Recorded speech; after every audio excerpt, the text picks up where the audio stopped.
we just stay in. Halo Sobat Bahasa, aku Lita Rifatul Inayah sebagai narasumber. Aku Destiani Priyanti sebagai host. Aku Lia Analia sebagai narasumber.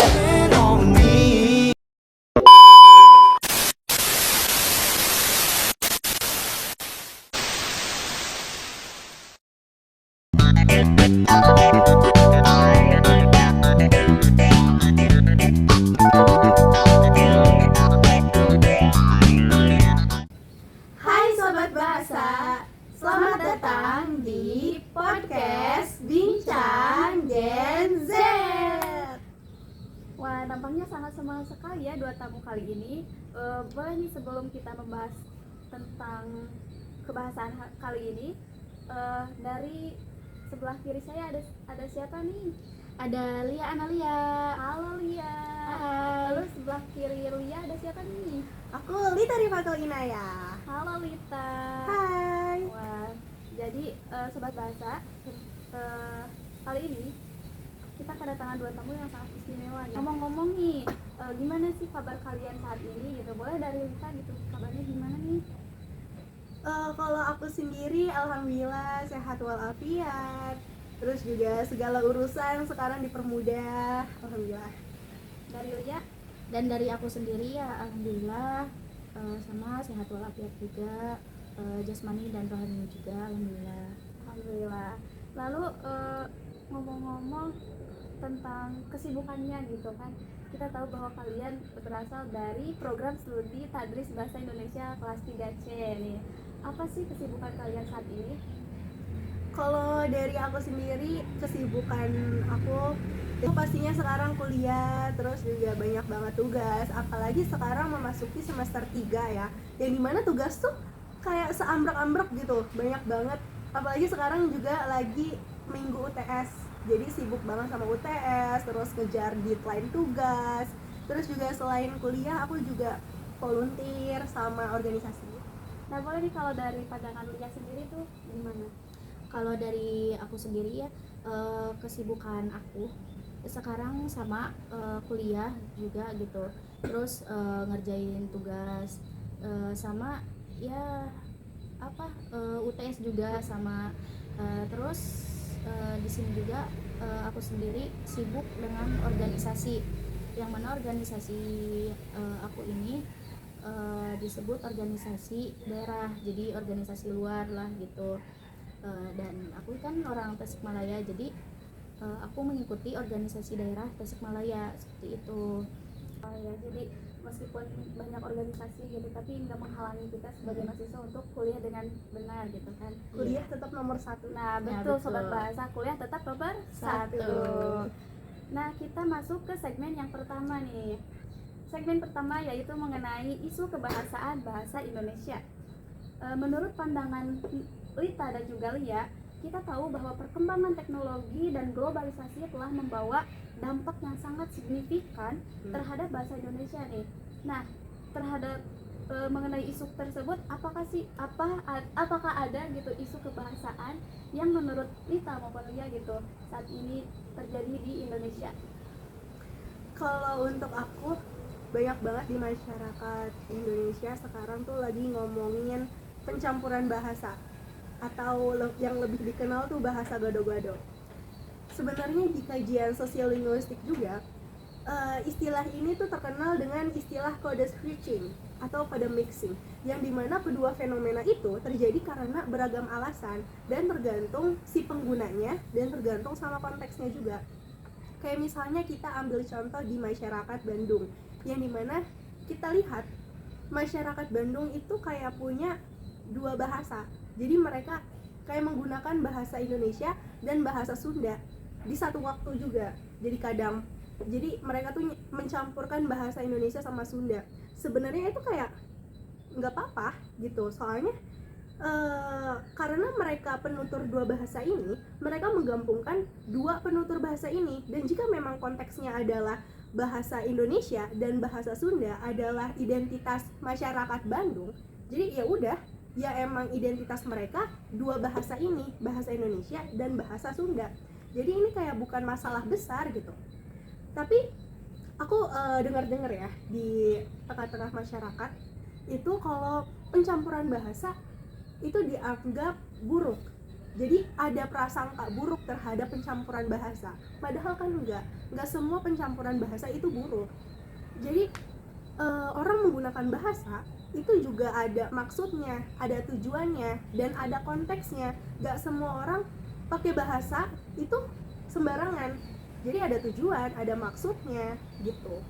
Oh ya, jadi tentang pencampuran bahasa itu sebenarnya tidak selalu buruk gitu kan, karena semua itu tergantung tujuannya, terus konteksnya itu ditujukan kepada siapa gitu kan. Nah, terkait hal ini, kalau dari pandangan Lia sendiri itu gimana? Kalau dari pandangan aku sendiri, ya aku pastinya setuju ya sama yang dibilang Kalita tadi. Cuman di sini aku mau nambahin sedikit gitu dari campuran bahasa itu. Nah, campuran bahasa itu kan fenomena yang wajar ya. Nah, di sini ada alasan campur bahasa. Ada alasan campur bahasa. Ada beberapa poin gitu. Dan aku sendiri mengambil poin gitu cuman satu gitu, yaitu kedekatan. Nah, kedekatan inilah yang menandakan keakraban gitu, ngobrol campur bahasa itu sendiri gitu. Jadi kalau misalkan sama temen yang udah nyambung, udah frekuensi gitu, itu tuh ya itu wajar-wajar aja gitu, seperti itu. Ya, jadi kalau diistilahkan tadi seperti apa, bahasa gado-gado itu seperti ngobrol sama teman itu kan karena udah deket, jadi bahasanya itu campur-campur.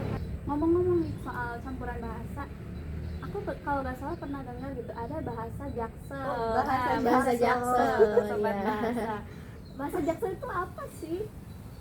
Bahasa Jaksel itu mungkin karena saking seringnya ya anak Jaksel Luar negeri.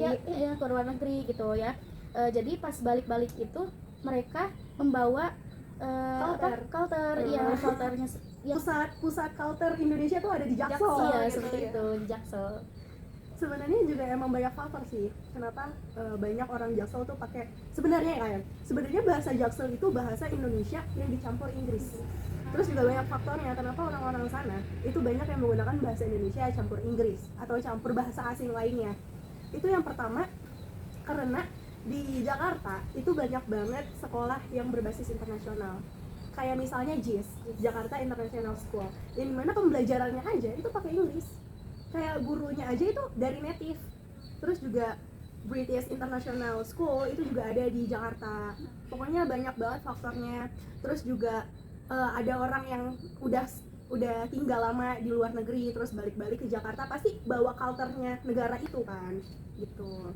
Dan buat aku sendiri sebenarnya untuk pencampuran bahasa kayak gitu, untuk bahasa Jaksel sih nggak apa-apa. Cuma yang tadi aku bilang di awal, asal tahu konteksnya, asal tahu tujuannya, maksudnya, terus juga kepada siapa kita berbicara gitu. Terus juga sebenarnya kita juga harus berhati-hati sama isu ini, sama bahasa Jaksel, sama bahasa Indonesia yang dicampur bahasa asing. Sebenarnya kita juga harus hati-hati dengan hal ini karena ini juga akan mengurangi eksistensi bahasa Indonesia. Soalnya coba nih, bayangin, bisa jadi beberapa tahun kemudian jika semua orang menggunakan bahasa Indonesia dicampur bahasa asing yang emang bukan bahasa identitas kita, ya bisa jadi eksistensi bahasa Indonesia itu akan menurun gitu. Soalnya banyak kan orang memakai bahasa yang bukan identitas kita gitu. Pasti bahasa Indonesia yang emang identitas kita pasti nurun gitu. Jadi gak apa-apa gitu bahasa Jaksel itu digunakan di kehidupan sehari-hari, namun Harus tahu konteks gitu. Juga jangan terlalu sering mungkin ya, Iya. karena bisa menghilangkan eksistensi dari identitas bahasa Indonesia itu sendiri. Nah, terkait itu kita masuk ke segmen yang kedua nih pemirsa, tentang menjaga dan mengembangkan bahasa Indonesia. Nah, menurut kalian sendiri nih, apa sih yang bisa kita lakukan gitu buat ngejaga supaya bahasa Indonesia itu tetap lestari, tetap terawat, tetap tidak menghilang gitu dari eksistensinya sebagai bahasa yang utuh yang digunakan warga negara Indonesia. Kalau menurut aku, kita harus banget itu menanamkan kesadaran pada diri kita, apalagi kita sebagai pemuda Indonesia, sebagai penerus bangsa, kita harus menanamkan kesadaran bahwa menjaga eksistensi bahasa Indonesia itu penting, itu perlu. Boleh kita pakai pencampuran bahasa itu, tapi kita tahu maksudnya, kita tahu tujuannya. Kalau misalnya tujuan kita cuma buat gaul-gaulan, ya buat apa? Toh bahasa Indonesia juga kaya. Nih, contohnya kamusnya ada. Jadi kalau untuk buat biar gaul gitu ya, mending gak usah. Boleh nih kalau dari pandangan Lia sendiri gitu ya, bagaimana sih tanggapannya atau cara kita untuk melestarikan bahasa Indonesia? Dari pandangan aku sendiri, bahasa Indonesia itu kan kayak harta karun kita ya, harus dijaga dan terus dikembangkan gitu. Yang pertama itu jaga bahasa kita. Nah, dalam menjaga bahasa kita sendiri, bayangin bahasa Indonesia itu kayak rumah kita sendiri, harus dirawat, harus dijaga gitu agar tetap nyaman dan bersih gitu, seperti itu. Dan ada juga pelajari bahasa kita sendiri. Semakin kita memahami bahasa Indonesia, semakin kita bisa mencintai dan melindunginya gitu, melindungi bahasa kita. Dan yang selanjutnya itu ada bangga dengan bahasa kita. Dengan bangga dengan bahasa kita sendiri itu, janganlah malu akan ngomong bahasa kita sendiri. Justru untuk menunjukkan bahasa kita sendiri, kita harus terus menggunakan bahasa Indonesia tersebut gitu. Dan ada kata-kata nih hari ini. Kata-kata hari ini apa tuh Kak? Kata-katanya itu, ingat bahasa Indonesia itu milik kita bersama, mari kita jaga dan kembangkan agar tetap lestari dan berjaya. Kata-kata hari ini. Jadi menurut pandangan Lia tadi bahwa anggap saja bahasa Indonesia itu seperti harta karun yang harus dijaga, dirawat, dimana kita itu harus bisa memahami bahasa Indonesia sendiri, mempelajarinya juga, mempunyai rasa bangga dan juga berinovasi kan, supaya bahasa itu tidak punah. Nah, kita memasuki segmen yang terakhir. Segmen apa tuh? Yaitu mengenai fenomena bahasa, bahwa penggunaan bahasa campuran itu memang sudah menjadi hal yang paling lumrah pada saat ini. Itu terjadi karena masuknya bahasa asing dan juga semakin berkembangnya bahasa asing di Indonesia.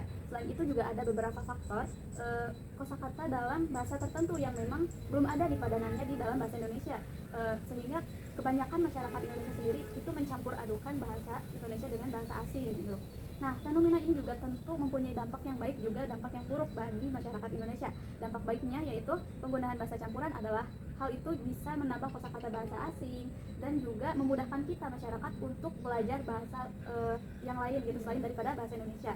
Namun di samping dampak yang baik juga terdapat dampak yang buruk, di mana terdapat penyimpangan gitu penggunaan bahasa Indonesia yang dapat menghambat pertumbuhan dan perkembangan bahasa Indonesia ataupun bahasa daerah yang ada di Indonesia. Kurangnya kesadaran penggunaan bahasa ini juga akan berdampak buruk terhadap eksistensi bahasa tersebut, seperti tadi gitu yang dikatakan oleh Lita. Nah, berdasarkan fenomena tersebut, angka baiknya masyarakat Indonesia itu menggunakan satu bahasa dalam satu waktu. Selain itu juga masyarakat harus mampu gitu membedakan situasi formal, sehingga harus menggunakan bahasa yang baik dan benar. Nah, marilah kita sebagai warga negara Indonesia yang baik lebih bijak dan dalam menggunakan bahasa agar bahasa Indonesia tetap terjaga dan lestari. Oke. Alhamdulillah telah sampai di akhir acara ya, kepada sobat bahasa. Terima kasih kepada tamu kita udah datang jauh-jauh hari ini. Terima kasih kembali. Kesempatan besar buat kita juga untuk membagi opini kita terhadap pencampuran bahasa ini, isu kebahasaan. Ya oke, itu saja sobat bahasa yang bisa disampaikan pada podcast kali ini. Sampai jumpa di podcast Bincang Gen Z.